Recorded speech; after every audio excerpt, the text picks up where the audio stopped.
Um, we do not interact very much with chat either. With it being a Okay. podcast on our Thursday Right, night right. shows. So when we started, we just had the one show, and then it kind of ended up getting engulfed by all the sports that was going on because the only other thing that was going on was COVID, and we kind of got sick of it. I see. So we split the sports topic up to Thursday, and that one we interact with chat a lot more. That makes sense. Yeah. So Yeah. then this one, because we're a little more serious, um, Yeah. we we go. We don't really interact with chat too much. We do a little bit.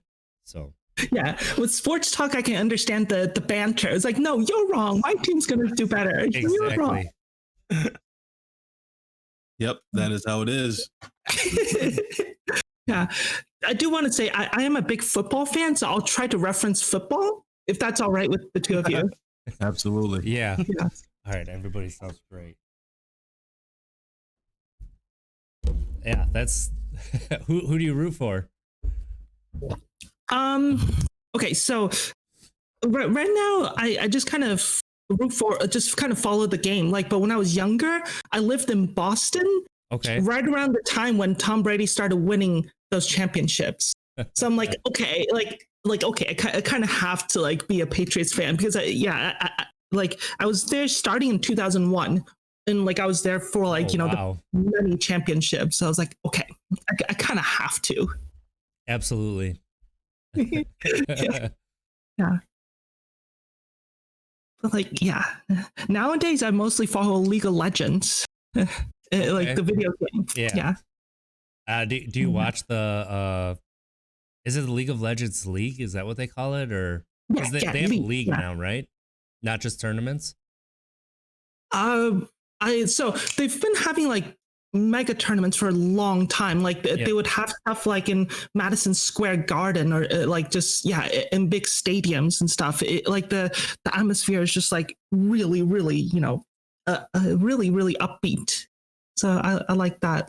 It's like what the video gamers trying to turn this into like a full-fledged esport, like a sport. Yep. And they even got Rick Fox to like Rick Fox became like a team owner. So I'm like, oh my goodness. And like he brought a legitimacy to it because, he could talk about the connections, like the athleticism that he uses in everyday life and what type of athleticism is required to do professional video gaming. That's really cool. So, yeah. I was really happy to see that.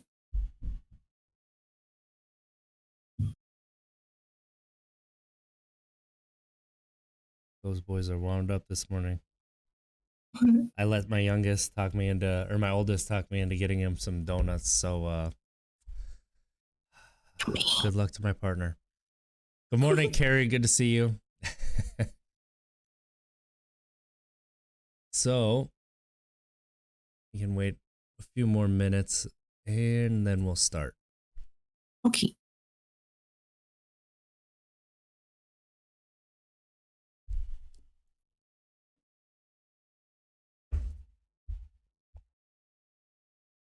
Do you watch college football at all?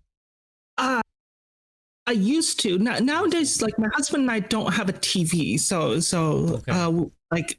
one of the things. But before, when I used to have TV, I grew up in Tucson, Arizona, so I was a big Arizona Wildcats fan. Okay. Like I loved Arizona. Like they weren't necessarily good, but fandom doesn't require a team actually being good. Right. Just look at soccer.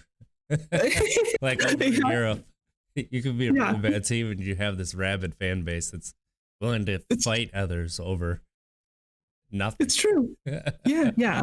So I followed that, and I know Wisconsin's really, really, really good. So I have some friends who went to Wisconsin for their undergrad. I'm guessing they probably are aware of Monteball,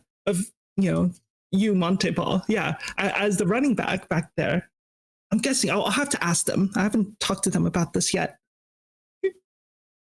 Mats, you must be muted. Oh, sorry, I was. That's right. I played from 09 to 12, 2009, 2012. So, a little bit, about 10 years ago now. Jeez. Wow. You're old. Yeah. decade ago. Morning, Zubats. Yeah. Morning, Carrie, Zubats. All right. Good morning. All right, here I'm gonna start recording and then we'll go start the show. Oh, there's a radically kind Morning, gamer Typo. there. Oh, Yeah, that RKG. love to see it. yeah. Yeah, how have your experiences been in the RKG so far?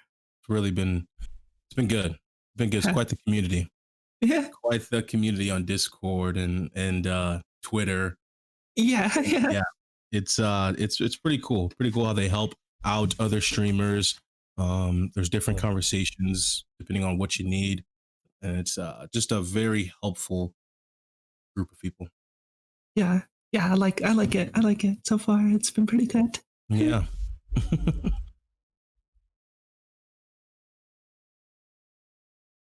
Oh my goodness, my kids are going nuts.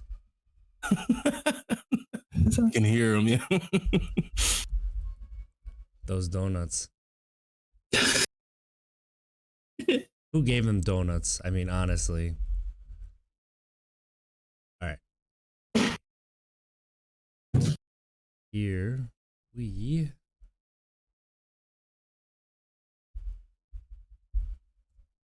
worked. It worked. All right. Everybody ready? Let's go. I'm ready. Yes. Thank you and welcome for tapping into some Untapped Keg. I'm one of your hosts, RJ Zimmerman, here with my good friend, Monte Ball.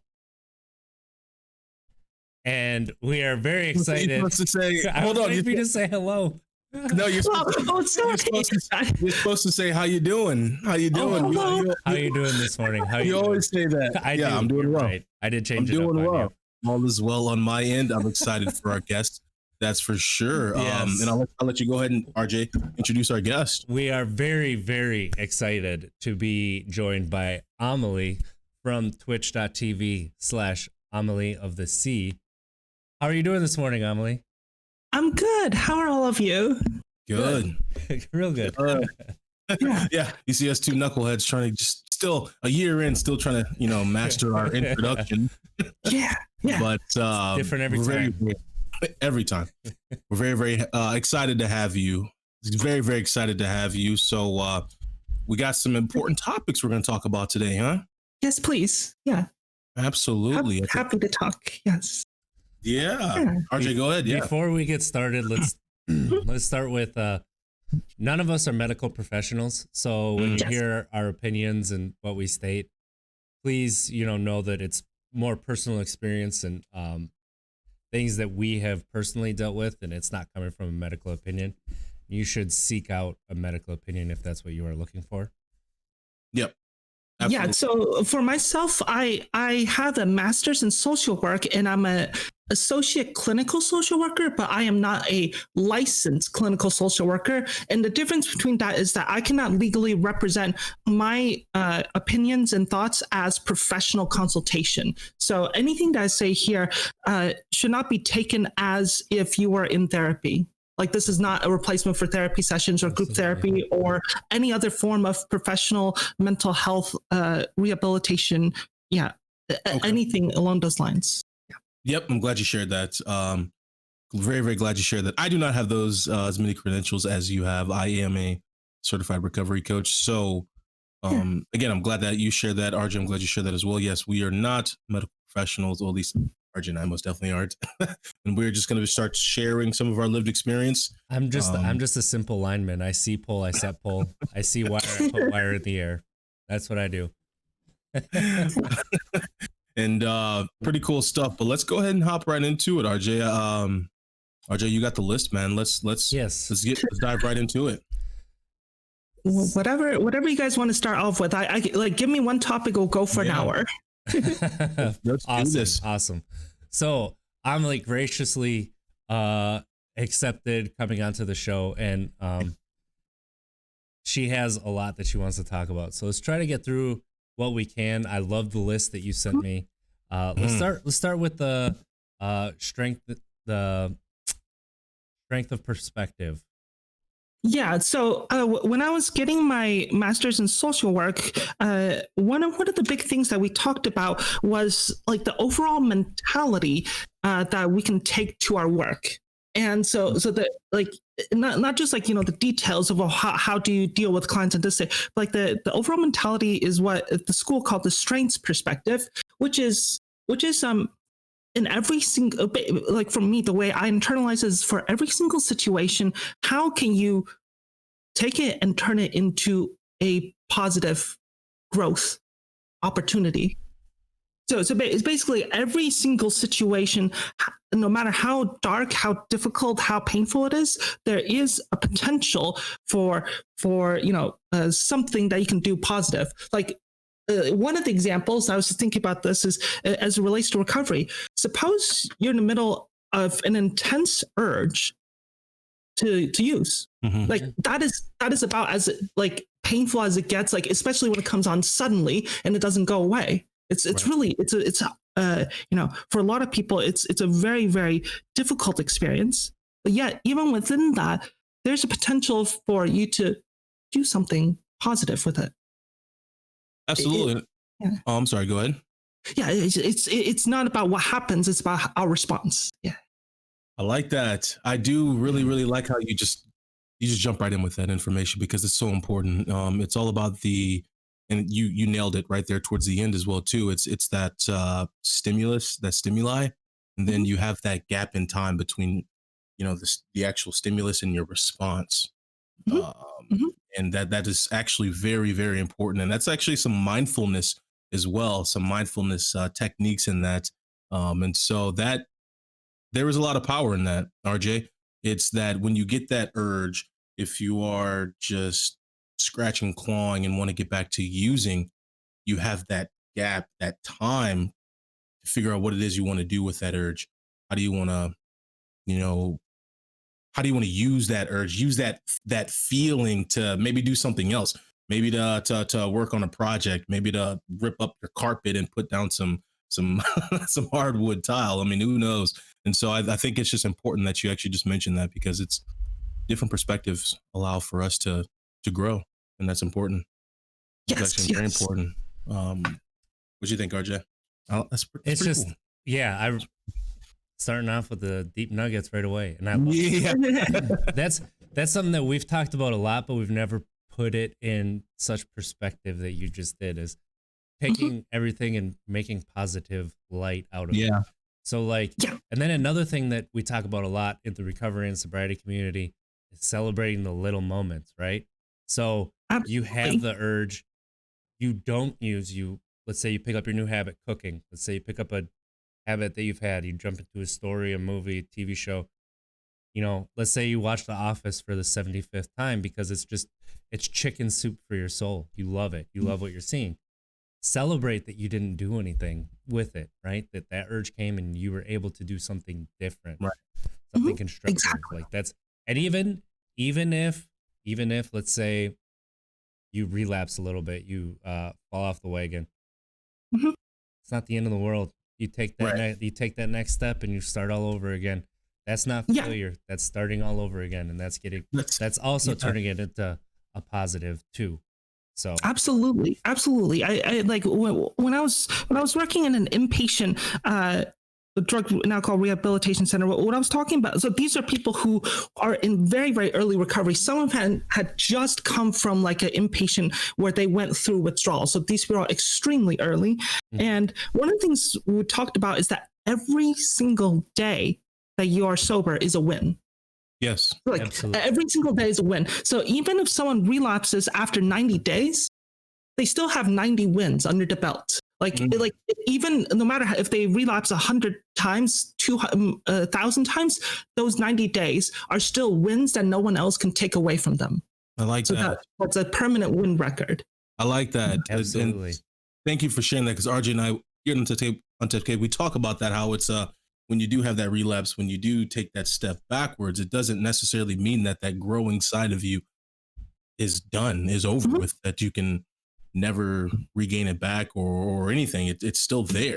Yes. Just like you stated, yeah, those wins are still there. And that's actually a very important thing. And we have people who listen in, who ask us questions. as to, how do we move forward with still that urge to drink, and maybe at times if we were close to relapsing or if we have relapsed, how do we still work on moving forward? And that's the point right there. Yeah, Still yeah. can't take those wins away.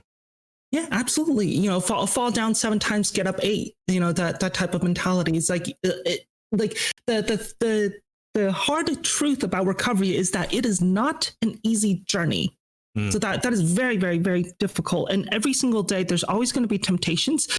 The reverse side of the coin is that every day there's a potential for incredible wins. So yeah, so like every challenge you get is a challenge for you to knock it out of the park, so to say. Right.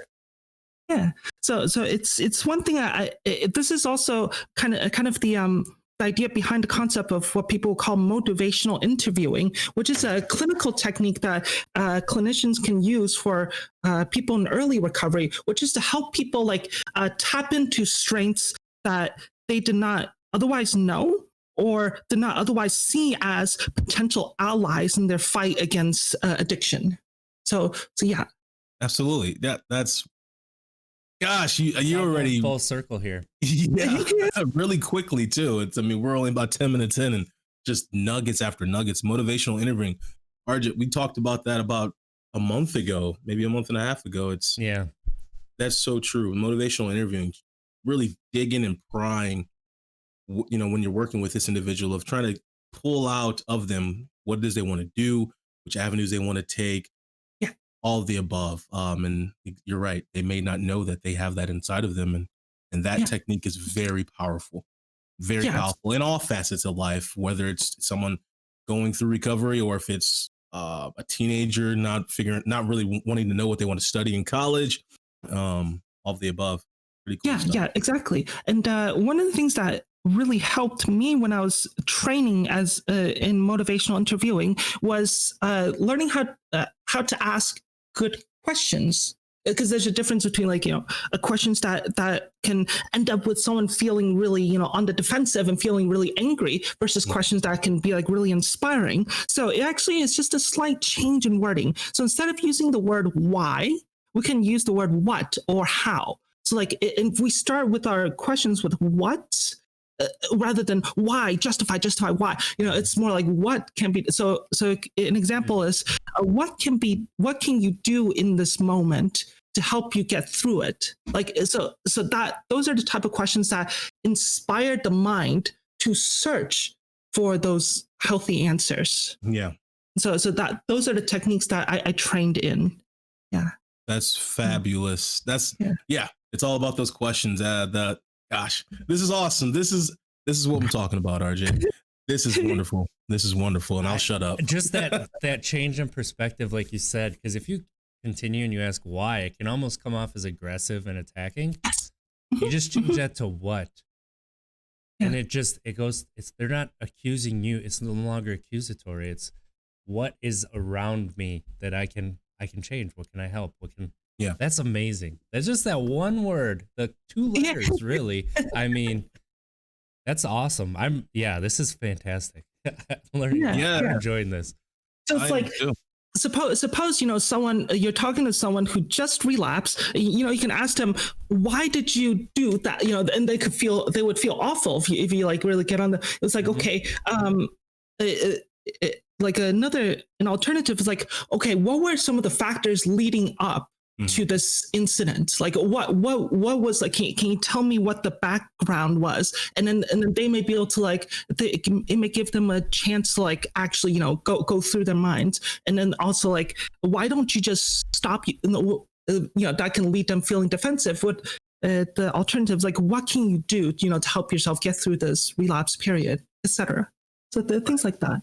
Yeah. I think it's important too that we're sharing this information to our listeners, because it's, again, they probably get tired of just hearing it from RJ and myself, but hearing it from someone like yourself who has an extensive background in research with this information is wonderful. So again, we really appreciate this stuff. This is awesome. For sure. Let's get to the next. Someone who uses words well too. So we're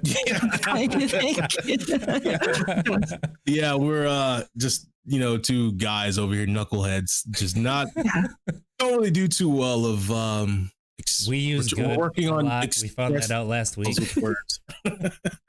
Yeah. For me, like I'm autistic, and one of the things that I struggle with is just communication. And so one of the things I personally is that I just spent a lot of time trying to organize thoughts and how to like, share it in a way that makes sense to people. And that is one of my personal self-improvement projects. Yeah. So yeah. Improvement project. I like that. Yeah. Like that. So like we're always, all of us are always, projects. Not because we're lesser than or anything, but because like we deserve continual positivity. So like we deserve our own efforts to improve our own life. Like we deserve that, and that. Because I talk with clients, and sometimes they're like they don't feel like their life is worth it. They don't, there's that like hopelessness, and trying to help them get around that corner to help them feel like they deserve to put in that effort. Not like, even if it's not just for themselves, maybe to like help out, a loved one.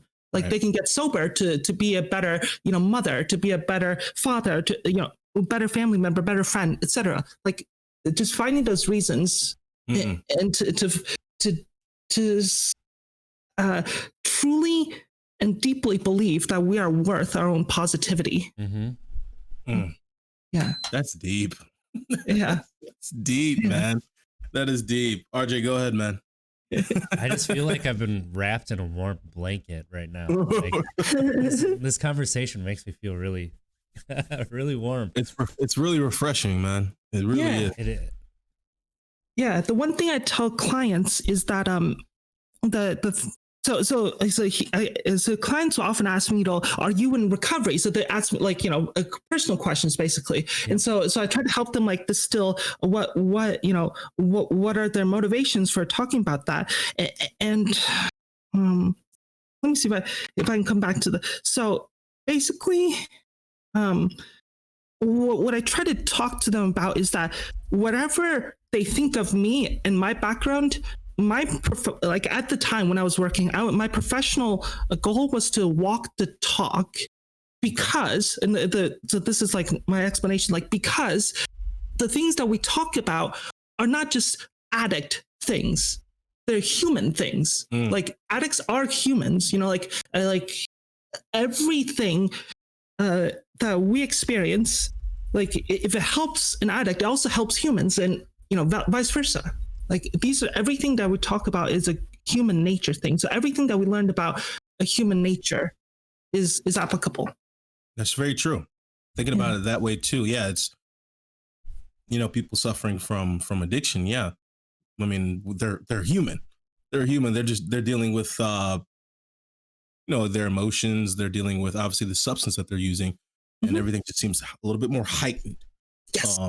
At that level, everything's more heightened, and so. But yeah, you're so right. Self-improvement projects. That's really sticking with me right now. Really sticking. Really sticking. Good. What we got next, RJ? Come on. So, with this positivity and the strengths perspective, how does willpower kind of also help with recovery from substance dependency? Yeah. So the idea is that I want to talk about a little bit the difference between positivity and like toxicity. So positivity means like trying to acknowledge how difficult the situation is and working with it, versus like people who are just trying to suppress. It's like you ever hear like people who just like, when people are having bad time, just like, oh, just suck it up, deal with it, it's okay, the sun will rise tomorrow. Like they try to like just keep throwing like nice phrases at you, but never actually addressing the problem.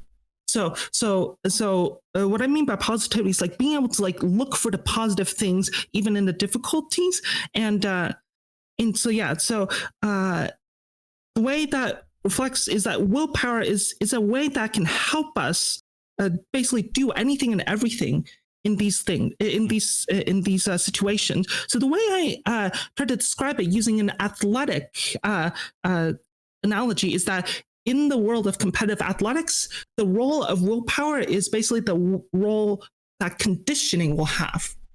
So the idea is that an athlete who's very, in good shape, it doesn't solve any problem. It's not going to win them the game. But having an athlete in very, very bad conditioning, it's not going to go well. Like you think of like in the fourth quarter, the game's tied, like people are going for like the last minute, attempt to win. The conditioning is very, very important when everyone's really tired. But it's helpful to have that foundation. So before we actually talk about it, I actually want to define the 3 different types of willpower and then seeing how it affects our lives. Okay. So the first one is called I'm just going to give it a name. There's different names. Like the first one's called just do it. So it's like the Nike symbol, like, like in the moment, you're not sure if you want to put in the effort to something, and it's like the just do it, just give you that push to do something. And then the second type is the just say no type of willpower. It's like in the moment, if you're like trying to go away from something. So there are 2 different sides of the same coin. So just do it moves you towards a certain action, behavior, person, place, or thing. And just say no is something that moves you away from action, person, place, or thing, etc. Yeah. So those are 2 in the moment. And then the third one's more like a mindset. It's called it's worth it willpower, which is it's a mindset that really defines how you approach things. Like an example that I give is it's worth it for me to be a good family member. So like in the moment, I might say like just say no to say lashing out, like, just snapping at my partner or something like that. What I can say, just do it. I can say, I'm feeling really upset right now. I just really need a few moments to vent. Like, so you can see like how all 3 can come into play all the same time. Like the mentality, it's worth it to be a good family member, and then just say no to lashing out on my family member, and just do it to asking for the space to vent. So all 3, like the thing is when people actually do MRI scans of people doing these 3 things, different parts of their brain actually light up. Oh, wow. Yeah. Really wow. Yeah. There's actually, if you're interested in this, there is a book called The Willpower Instinct. It's written by a Stanford psychologist. Yeah, The Willpower Instinct. Her first name is Kelly, Kelly, and her last name is McGonagall, like the Harry Potter. McGonagall. Let's go. You see that right there? Yeah. Harry Potter up there. I like it. Great reference. Yeah. So these 3 things are really, really powerful. So again, it doesn't solve anything within addiction, but it's important to have. It's just like how having a good diet is not going to solve our life problems, not going to solve poverty, but like it's helpful. It gives us a good foundation. And so the thing is one thing I want to talk about is the ways. Okay, let me try to reframe this. When we're in the situation of athletics, when we're talking about conditioning, one of the first things that almost every single coach will talk about is basic safety, or like, things that you don't do. Like if you're going to do a squat, like be careful not to do this thing so you don't hurt your back. If you like do a push up, bench press, whatever, like all the safety things. So when we're talking about working with willpower, I also want to talk about safety, like things not to do with willpower. So here's an example that you may think about. Let me just say it. So suppose you see someone climbing up a ladder and you look at them and you yell, "Hey, don't look down." This is a universal thing. They're always going to look down. Right. So let's say they're up a 65-foot pole working in the rain. Yeah, exactly. So psychologists, the thing is this story is very worldwide known because everyone relates to it. And psychologists have actually done a lot of studies about this. So for example, what they did was they got some people to sit in a room and they asked them to either say the following sentence to themselves or repeat it in their mind or somehow, tell themselves the following sentence, which is, "Do not think about the white rabbit."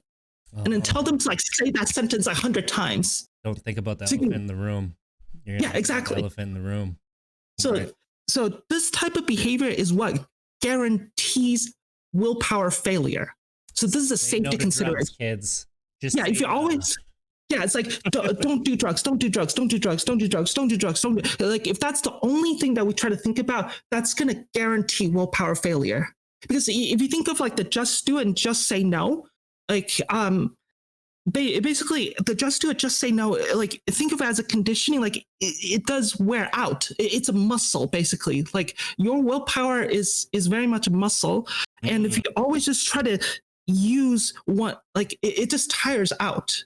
And it will eventually, in fact, the rebound's actually going to be worse. It's like, it's imagining if you try to push, like say a basketball underwater, like the harder you push, the harder it's just going to bounce back in your face. So people call this emotional rebound, or some other people think of it as reverse psychology, all these type of things. So it's important to not fall into that trap of don't do this, don't do this, don't do this, don't do this, because this is what we are kind of conditioned throughout the entirety of a life. Like if we get a new job, on our contract, it's going to say, don't wear these things. This is a dress code. You have to wear this. Don't wear that. Don't wear this. When you get a new apartment, they say, don't do this. Don't do that. So when I talk with clients, I talk about, okay, what can you do in that situation instead of saying, don't do this, don't do this, don't do this, don't do this, because we know what guarantees failure. What could help you get a positive result? So that's what I've been working with clients. And one of the things is use the other type of willpower, which is when you're saying just say no. Imagine if you're in a trap house or you're in a bar. Just saying no is not going to help you at all. But what you can do is get yourself out of the bar. Or like if you sit there and like say, oh, I'm okay, and like there's alcohol, everyone's just like offering you drinks, like eventually the willpower is going to run out. But what you can do is like, okay, I'm unsafe here. I might relapse. Let me just get out of here, go home, get away from like the dangerous situations that could, get me to relapse, or basically anything else in this world, like that could be dangerous for me. Absolutely. Yeah. So essentially, is this, please correct me if I'm wrong, is this kind of like the, don't put your hand in the cookie jar, and then once you're told that, you really want to put your hand in the cookie jar now? Mm-hmm. And so essentially what you're getting at is, instead of just like being told that all the time, like throw the cookie jar away or hide it, throw it. Like when the analogy of leaving the bar, like getting away from it. I might be wrong here, but again, I'm trying to learn. Yeah. So let's use the cookie jar example. Like say, don't put your hand in the cookie jar. Okay. What can you do? Well, how about do something else to give yourself a feeling of reward. Like so I want to actually reference something that the two of you said on last week's podcast. I listened to a little bit, and both of you were talking about things that you do when you feel urges. So RJ, you were talking about drinking Mountain Dew. Yeah. And Monte, you're talking about just doing projects. Yep. So I want to kind of relate that to like what can you do in the situation. So I try to relate this to like the five senses, because it's easier is kind of remember that. So basically the basic is like, look for something that you want to do that's rewarding, that can be easy to do. Here's one of the things that is quite interesting, which is of the five senses, the one that's actually the strongest is actually smell and taste, like, because taste involves smell. So here's with RJ, like here's like when you talk about drinking Mountain Dew, like the taste and the smell actually triggers the reward system, and it helps you like actually feel rewarded. Like so urge, like when you have these urges, oftentimes it's like it's a desire for a reward. Yep. Like I or desire for lessening pain. Yeah. And so one of my triggers is actually smelling like a really hoppy IPA beer. Yes. Because I loved to drink that. Like I drank it for the taste. I didn't just drink it to, get to the feeling, even though it ended up going there. That's one thing that when I smell it, it's pretty much an instant, I want that. So then, that's when I'm like, I order a Mountain Dew, or I order some soda, maybe even a kitty cocktail, with that cherry juice underneath that Sprite. I still love a kitty cocktail. That's fine. It's fine with me. You can laugh at me. No, I'm not. That does give me that same kind of a reward without the, toxicity of alcohol. So No, I'm not laughing at the fact of you drinking a kitty cocktail. I just never thought that's what you never knew. That's what you did. Yeah. Sometimes, yeah. Like if cool. let's say we're out to eat with family and I don't really just want to remove myself from the situation, but somebody with me is drinking a beer that I used to drink, or like even like there's so many microbrews now compared to when I drank, like a newer style that's an IPA, and I smell it and I get the whiff of it, and I all of a sudden really start to crave that. Like I really want to taste that. I can taste the bubbles in my, like on my tongue still. And I know I have a really good idea of what it's going to taste like. In that moment, I will either walk away and like go outside for a breath of fresh air or something, or I'll order a Mountain Dew or kitty cocktail. Like that's what's absolutely gonna happen. Right. Yes. Yeah. So one of the things that is going behind it is that our sense of smell is one of our keenest survival mechanisms, because like imagine like we're trying to determine what food's good or not. Like smelling is what helps us, like, oh, this food is rotten, like we shouldn't eat it. Or on the converse, if you smell someone cooking up a delicious meal, the war, like that is one of the universal like behavioral alterations. Like think of like the most grumpy individual having the worst possible day, and they come home and someone just cooked up a storm. Imagine like the behavioral change on that person, right? Like they're like, "Ooh, food time." So it's the sense of smell is incredibly powerful for that reason.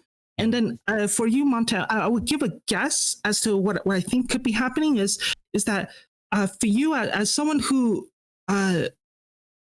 did a lot of athletic stuff, like where a lot of your rewards came from physical movement. Yeah. A lot of what you were talking about involves physical movement. So touching, seeing, and like the way you kind of like use your body to like produce something positive for the world. Right. So you are correct. You are. Oh, wow. That was deep. And you are correct. Yes. I struggled obviously with alcoholism once I really badly, once I knew that my playing days were coming to an end, because that was my reward system, scoring touchdowns, cheering, screaming, being happy on the field, etc. So you hit it on the head right there. Absolutely, you were correct. Cool. Yeah. So basically, it's just like in terms of like willpower, what you can do in the moment is basically we can just. There's a gazillion different other senses, but like the five senses is a good starting point. So here an example is if someone wants to take a bath, that's fantastic because it involves, touching. They can feel the warmth of the bath. They can smell like if there's any, stuff, or, as you say, drinking something. Just basically anything that you can do that involves the five senses that doesn't involve giving in to the urge. Absolutely. Yeah. I'm checking the chat too. RJ, you put something good in there as well about how the sense of smell, it can bring back those memories too. Yes. It my goodness, you smell something and it can literally bring you back to when you were 8 or 9 or 10 years old. Yeah. So actually, lemon Propel does this for me. If I taste lemon Propel, it brings me back to in my basement of my parents' house playing Baldur's Gate 2 with my little brother, and both of us just sitting there playing it, and I can see it too, like when that happens. It's crazy how smell, it leads to having some of your longest memories, or like taste too, like some of your longest lasting memories. Our sense of smell and taste are surprisingly our strongest memory, because like if we're, like you said, it is very important, because for survival reasons we have to have a good sense of good smelling memory. Right. Yeah, indeed. I think this would be a good time too to bring up, like, when we talk a lot about like when you decide to go sober, enter recovery, it's important to get a new habit, because you're taking away something that you used to spend a lot of time doing, so you have a lot of time to make up for it. And like getting a new maybe not habit, but like a hobby. Hobby, that's the word I was looking for. A new hobby. So like I started cooking more as part of my sobriety, And that's helped Yes. me. And that is tied to the taste and smell as well. Yes, absolutely. Yeah, and like because cooking does all the senses. Like you have to move stuff with your body. You can see the food. You can smell it. You can hear the sizzle. You know, like if you're frying stuff, like whatever it is. Yeah, I never thought all about five that. senses. I never thought about that. And also, like for you, Monte, when you're doing stuff, like you're seeing things, you're touching things, you may be smelling things depending on what type of things you're working with. You're hearing stuff. Yeah, all of that stuff. Anything that involves all five senses. The more senses you can involve, the more effective it'll be. I like this because this is what I'm talking about. Thank you for this information because I'm learning. You're helping me learn more about myself. You're helping RJ learn more about himself. You're helping our listeners learn more about themselves. And now now saying that to me, now you have me really thinking about more things that I can do. Maybe start developing even more hobbies that will give me that reward, kind of like football did. And maybe it's fishing, where it's all senses. It's smell, it's sight, it's the feeling of the fishing pole, it's reeling something in. Actually having a fish as I don't know if that would work with your germs though. I'm a germaphobe, slight germaphobe, but I used to fish growing up, so it's okay. There you go. But I don't know. I'm just throwing it out there. Maybe that's something that'll help me. It's a good idea. Whatever works. Yeah. Anything that you would feel, anything that will help you feel like a sense of accomplishment. It's basically anything that you feel like is worth trying. Yeah, it's as long as you believe it's worth trying, then it's worth trying. Absolutely. So, wow. Yeah. Wow. Like take a deep breath on that one. Yeah. Yeah. Wow. Thank you for that. I love how like this is a lot of the stuff that we've talked about in past podcasts, and especially since like we started the video part 2, you're putting words to kind of like what we go around. So like we're at like the moral of the story, and you're like telling what the story actually is, and now all of a sudden what we said makes more sense, but we just didn't have the words to put it into. And it's like I'm taking down notes. I'm like, this is awesome. I love learning. That's the thing I learned about after I went sober is I actually do love learning, and I love this. This is fantastic. Yeah, placing concepts on our gibberish. So we appreciate it. So that phrase actually, how to say this? I want to.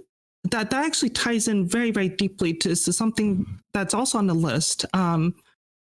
So I want to relate this to the notion of trauma. Okay, so because this is an extremely heavy term. Mm-hmm. Like, but the thing is it's worth talking about. So I can tell you about. Well, actually, if we have time, let me remind me to talk to you about the incident that got me thinking about trauma. But first, let me define trauma and a lot of stuff. Like, and then I'll talk about more personal stuff. Okay. So for me, there's like a gazillion different types of trauma. There's the obvious physical ones. When someone like it gets injured, it's physically traumatic. There's emotional trauma. Verbal abuse, etc. Mm-hmm. And then there's also other forms of trauma. There's a notion of traumatic loss. Like if someone you care about really, like someone you really care about suddenly passed away, like, and suddenly they're out of your life. That is a really, really difficult experience. And or like basically anything happens to someone you care about. Or if say you lose a career that was significantly embedded within your sense of self-worth. Well, that's also a traumatic experience. So basically the way I want to define trauma is an experience that is so extremely painful that it forces changes in our lives.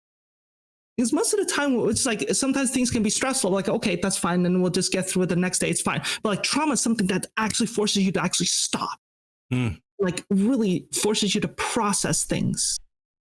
It's extraordinarily painful. Like when someone loses a career, when someone loses a child, when someone loses their sense of safety, basically that is extraordinarily painful. So the the reason why this is relevant is that when I was working with, people in inpatient, people in outpatient, everywhere, when I defined this trauma, just basically anytime people have something very severely painful that required an emotional or behavioral or some sort of lifestyle change, I asked how many people did not have that experience in their life. I just asked, raise your hand if you did not have it. Mm-hmm. Sometimes there would be like one person raising their hand, and other people like, no, stop it, you jokester, but everyone has some sort of deeply painful experience that has led to some changes in their life. You are peeling back the layers on me. You are, obviously in my story, sitting in jail allowed for me to process a lot. I had a lot of time to process my actions, process my behavior, my excuses, all of the above. And you're right. I always tell people that too, is I'm fortunate to hit my rock bottom because I think it allowed for me to change. Nothing else was going to make me stop drinking. Oh, can I give you a strengths perspective way of thinking about the word rock bottom? Yes, please. Absolutely. Yeah, please. Okay. Yeah. Rock bottom is one heck of a strong foundation to build on. Because you got the rock, you can build upon that. Wow. Oh my goodness. Wow. That's fantastic. That's amazing. Oh my goodness. Real quick though, side track for audio listeners in the chat. Jenny, thank you for that information about Montgomery. I am familiar with him. Pretty cool stuff. But wow. That's a much better way of looking at it. Instead of saying rock bottom, you just hit your foundation. That is. I went back to my fundamentals. Unreal. Yeah. Going back to your fundamentals. I need to get that on a t-shirt or something. Poster or that would be a really good one. I didn't hit rock bottom. I hit my foundation. Untapped Keg.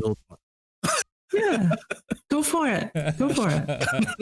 Yeah. Wow. And and so one of the things I want to go along this line of the trauma and a little bit more and about putting words to stuff. One of the things that a lot of researchers for trauma have noticed is that one part of the brain actually shuts down when people are trying to bring up the traumatic memory, which is called the Broca's area, which is a part of the brain that regulates turning thoughts into words. Like, have you ever heard the term speechless horror? Or people just sat in speechless. This is when. Yes. Yeah, this is when people who can't even talk about the trauma. That is actually very, very common experience because it will kind of go back to the roots of basic human experience. It's like trauma is affecting the body on a pre-verbal level. So this is why being able to personally put words to things or having others help you put words to things is an incredibly powerful healing experience because it helps you unwind the neurological pathways in your body that stopped you from talking about the stuff that was bugging you or whatever that was deeply painful, etc. Oh, and that's the basis for therapy, isn't it? I was just gonna say that. Yeah, being able to put words to talk. Yeah, that's one of the premise of talk therapy. As long as helping people put words to their experiences, and then once you have words, then your rational mind can start working with it. Because trauma is a very deeply emotional thing. So our emotional mind is likely to just run with it. Imagine I like to use your example, Monte, waking up in jail or I don't know, just realizing you're in jail. Yeah. That's an extremely visceral experience. And then, but eventually being able to put words that gives an intellectual structure and ultimately helps you work with it in a way that allows mindfulness and other types of things to come in. Basically, mindfulness training is strengthening your ability to tap into your rational mind to make better decisions. and that's a lot of what we try to work with, just helping people be able to discuss the issues better, be able to think better, make better decisions. And Jenny actually got to the point that I was about to make too. Like, I think that I love, that's amazing, and it teaches a lot, but also that's kind of where toxic masculinity comes from, because we try to keep that rational mindset up front, but really when you keep that emotional mindset subdued, you're not actually using your full brain power. And that's where that toxic masculinity can kind of come from. So like the mindfulness, going back to our podcast with Chris Borland, and going from what you're talking about, Amelie, mindfulness comes from using both together. And that really does make you into your best self. Yeah, it's encouraging the balanced mind. Yeah. This is refreshing. This is refreshing information. Yeah. So like for people, like some people, like their issues, they like their mind's unbalanced towards being extremely emotional. Some people, their mind is unbalanced towards being overly rational and ignoring their emotions. So basically, like it's just basically developing your toolkit. Like the only thing that a clinician can ever do is help the client develop their toolkit and discover their existing tools, and help them, be willing to work it. Yeah. Thank you for this information. This is not only our listeners gaining some information, especially on a Sunday. It's like, technically it's the start of the week, and it's the ability to learn new things, and obviously to then, tackle your week in a positive fashion. So not only are they learning, not only is RJ and myself learning, I think we're allowing for our youth who may tap into this, who may listen, to understand how important it is to just have this self-awareness with your emotions, understanding what certain phrases mean, emotional intelligence or toxic masculinity, and all of the above. So I guess what I'm getting at is I'm just grateful, and I really, really appreciate you joining us. Yeah. But we got more information to talk about here. Happy to be here. Let's get to it. What you got, RJ? So going off of trauma, one thing you talked about is losing a loved one, losing your job. So how grief can kind of relate to substance dependency, because I think that's something that all of us in recovery almost maybe fear, is losing a loved one for sure, or like some deep grief that's gonna send us back to it. Because I know personally, when my wife was pregnant with our second child, the first childbirth was really traumatic. She ended up having to go into surgery for an hour afterwards to stitch up her, and she bled a lot, and I almost lost her. So I went through basically that entire 9 months just fearing what was going to come, and I was not excited at all. And part of it was how the first childbirth went. Then part of it is her being a Black woman. Black women are like 300% more likely to die in childbirth, and socioeconomic status has no impact on that. It relates to all Black women, and that scared me going into the first one. It scared me even more going into the second one. And so grief and the prospect of grief can put us in a bad place. So if you could talk about how that can relate to. Yeah. So there's a lot, and we can go full circle in like many different ways. Let me read you something from a research article by a couple of psychologists. So it's the article itself, it's just a lot of fancy talk, but like, let's see, where was it? Oh gosh. Yes. Okay. Here, there are 3 important symptoms to the bereavement or grief process. One is intrusive thought of the deceased. The second one is sadness. And then the third one is yearning for reunion. So both, all of them are important. The one that I want to emphasize in is the yearning. Basically, wanting the reward of being able to be next to them. Yeah. And never, ever getting that reward. And knowing that not only will we never get it right now, we will never get it again because we have lost that person. Like we'll never, ever get that reward. And we've had that reward for, decades in our lives. So like in this case, it's like the case of a loved one. We've had this person in our lives for many years. We've had, mountains upon mountains of important experiences with them. And then suddenly we know that we'll never, ever get that reward, no matter how hard we try. It's completely 100% out of our power. So you can see like how that it forces the reward center of the brain to go in overdrive. It's like knowing that we've lost that source of reward and we'll always never get it back again. So yeah, so grief is actually one of the most difficult things for a lot of people to work with because it directly how to say it, makes the reward system struggle. Yeah, it's a big struggle. And so this is why like I include traumatic loss as part of the discussion about trauma. Okay. Because like if it's okay, I like to take your example again, Monte, of like losing your career. It was a significant sense of reward. And like nowadays, it's like, okay, we can't go back to there. Like theoretically, you could probably always try again, but like, in most practical senses, it's really not going to happen. Like in terms of like going back to the glory days or things like that, it's gone. So it's like, okay, what can we do to still feel rewarded? You're so right. You're so right. And I speak about it a lot is that,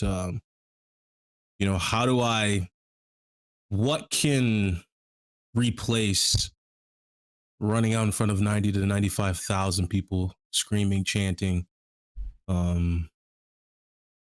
screaming your name when you score touchdowns and stuff like that? Because obviously that reward system, that release of what is it, endorphins? Is that right? Basically anything like dopamine, endorphins, a lot of good stuff. Yeah, dopamine for sure.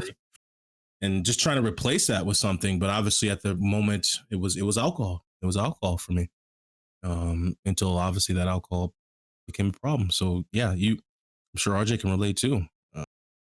It's just like it's like we're replacing one thing with another. It's like when there's a sudden emptiness, sudden void. Nature does not like. People don't like to have vacuums. Nature doesn't like to have vacuums. Just in general, like from a physicist, from a physics background, like, nature doesn't like a vacuum. People, like, imagine if there's you're sitting in a room full of people and like, it's just really quiet. Someone's going to want to talk because like someone gets a little bit weirded out. It's like people like there's like, when there's an emptiness, people struggle with that. Rightly so, because people want to like, have something there. That's so true. Yeah. It's funny that you bring that up. They actually teach that in sales too, where it's just the psychology of the mind, where it's if you're whatever it is you're selling, try not to talk too much. They actually teach you to obviously present the product, the item, what have you, talk about it, but then stop talking just to make it awkward, that awkward silence. And then the potential buyer will be like, okay, I'll take it. give that space. Yeah. And this is again where mindfulness can come in, because mindfulness gives it forces the person to be okay with space, with stillness, with a sense of emptiness. Because like when we're say most people do, mindful breathing exercise. When you're doing that, you're probably not, doing other things. It's like emptiness of all the other stuff. Can you be okay with just a person just being there, just a single solitary human being with that sense of emptiness? And is that okay? Is it okay for people to just sit in the calm and the quietness? And the more people are more okay with that, then people become more okay with the emptiness. Because let me give you a strengths perspective on the term of emptiness. Yeah, please. Emptiness is potential. It's like, think of an empty bottle. You can fill it with whatever you want. Yep. Emptiness. This is after someone has gone through at the acute stages of grief. Like when people are going through like the really, really difficult stages of grief, you got to do like very, very targeted psychological help, like therapy and all sorts of stuff. But after someone has kind of gone through the really super difficult part of it, well, think of the emptiness as something that, that's opened up. You got an entire life to open up to. So yeah. I like it.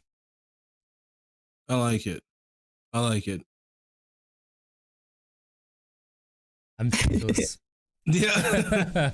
But it just makes you think, deeply. And I mean, that's a beautiful way to look at emptiness. And yeah, it's nice to be able to kind of flip it and shape it. And yeah.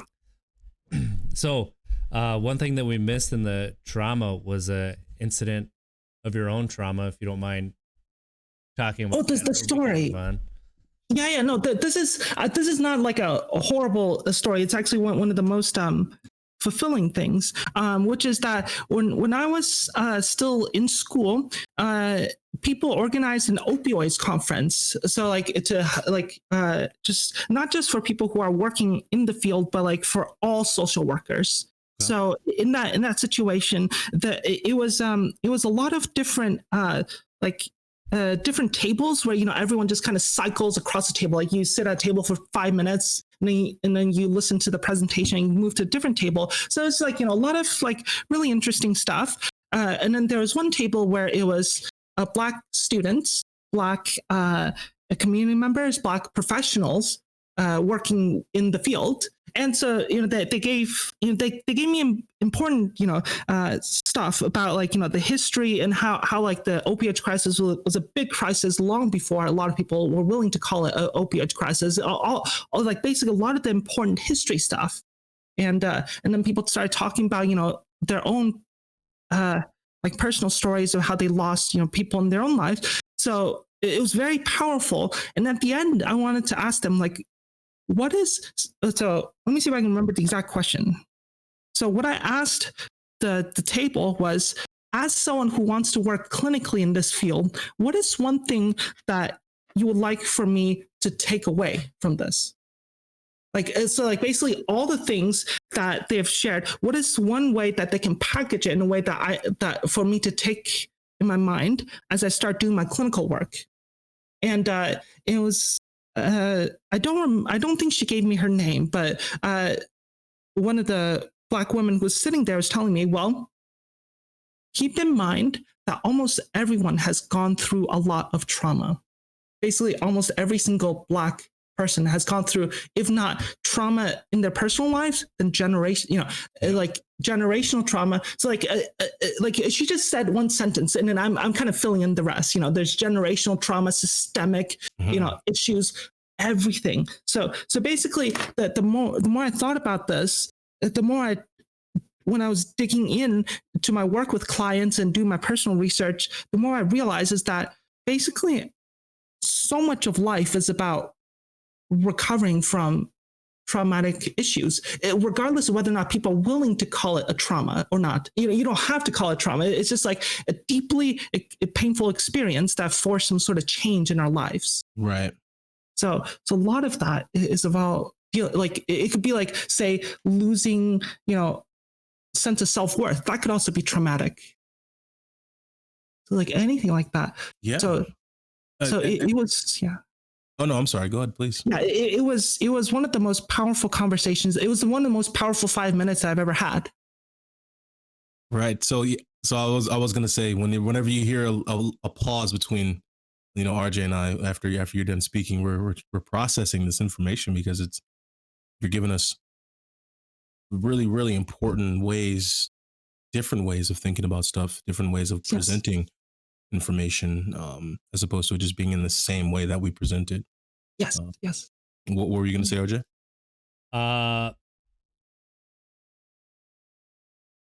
Nothing. That's okay. That's okay. Yeah.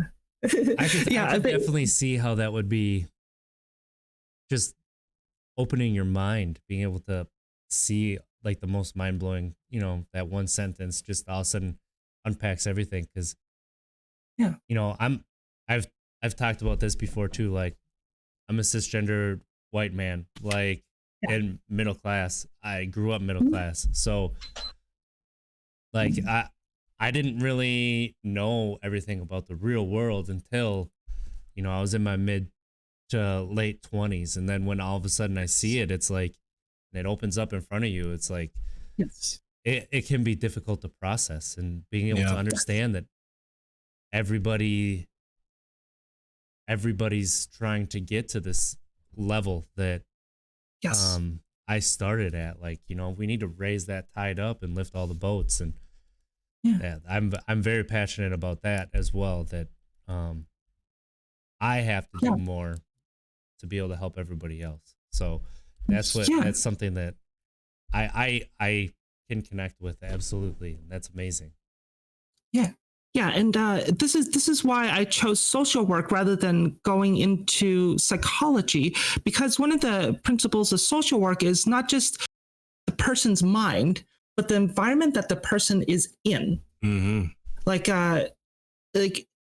no amount of healthy perspective can survive just a constantly toxic, abusive environment. And so things like that. So you can't, it's impossible to talk to a Black person about their experiences in recovery without talking about how their Blackness is involved. Or like if someone who's white, whether or not they want it, it's involved in some way, even if they're not conscious of it. So every aspect of a person's humanity is involved. The reason why it's important to involve all of them is because, again, the strength perspective, every single thing that's part of your identity can be used as an ally to help you in the recovery journey. So anything that you learn about yourself, you can use in a positive way. Just like how anything could be used in a bad way, you can use it in a positive way. I got to write that down. Yeah, it's like, okay, well, I'm Black. How can I use that in a positive way? I'm white. How can I use that in a positive way? I'm Asian. How can I use that in a positive way? I'm, Pacific Islander. How can I use that in a positive? Like, what are some ways we can use that? Yes. I guess my question to you is so.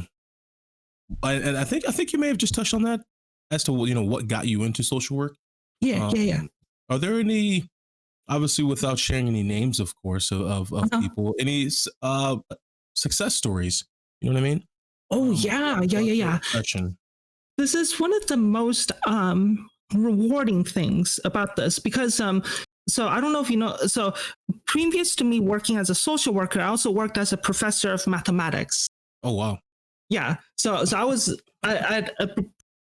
prior to this, I had gotten a PhD in mathematics, and I was working as a professor. Then I wanted to try other things in life. Basically, I'm just trying out different things in life. And one of the things that I decided was that after my professorship ended, was that I could have gone to, Wall Street to get money. But one of the things I wanted to do is get rewards that are priceless. Okay. And so here's an example. I recently, one of my friends got married, and I went to her wedding, and she was how do I say this? She had done the catering service. We were in this room with a lot of servers, waiters, bring up food and all sorts of fancy stuff. So it was a lovely event. And at one point, someone was saying, so my real name is Sam or Samantha. So the person's like, Samantha, Sam. I was like, wait, what? Who's calling my name? I'm like, wait, what's going on? And then I turn around, and it turns out to be a former client, and she was working there as a waitress. And it was like a year and a half, or about a year after I had finished working at that place. And she and I were just talking just about how her life has been. She's been like, I just celebrated my 1 year sober day. Mm. And what I have been doing is collecting all the money that I would otherwise be using for alcohol. Mm-hmm. And now I've picked up enough money to give myself a vacation anywhere that I want. There you go. There you go. And it's like that type of story you cannot buy with money. Like those type of stories are priceless and are one of the most rewarding things that ever. Yeah. Like there's going to be a lot of falling downs, but like those type of people who get through it. Yeah. That's what it's all all about. Yeah, those success stories are refreshing. Refreshing. I've been saying that all. Jenny's in here too. I've been saying that a lot. He's gonna come for you. He is. My word of the day, Jenny, in the chat is refreshing today. But yeah. So something similar for me. Going into line work. Mm-hmm. Sure, the pay is good, but honestly, it's the feeling of when I go, like, let's say there was a terrible storm that went through all of Iowa last summer. When I got there, I mean, basically every tree was in the road, and 200,000 people didn't have power across Iowa. And when I left, there was only a couple hundred people that still didn't have power. And, just when you go into a neighborhood and it's completely dark and we get our work done and, those 18, 20-hour days, but at the end of it, and you put that switch in and everything lights up, like, my goodness, there's no feeling like that you have just helped somebody out. And it makes the day worth it. It's not that it's any easier to be away from my family, but I'm doing something I'm using my skills to help other people. Yep. Yes. That is something that helps me every day, that just knowing that. Yeah, and we were talking about rewards earlier, and think about like the reward of knowing that you made someone else's day. Like, so if we're feeling kind of bad, what if, like, so this is what I would tell people about why should you go to a meeting? Well, if you're feeling really terrible, like they're like, I don't want to go to a meeting, if Alcoholics Anonymous, narcotics, whatever, or any other types of meetings. Well, you could go there and just share your experience, and you can make someone else's day. How much of a win could that be? Just you being there. Like, what if someone was thinking, I want to see RJ. I really want to see RJ tonight because like I value his presence. Imagine like if he showed up, or Monte, I really value Monte's presence. Like, just sometimes showing up can be a victory in itself. And that could help them feel better. And it can also be a reward for yourself. Just like helping people is a very, very powerful way to feel rewarded. Absolutely is.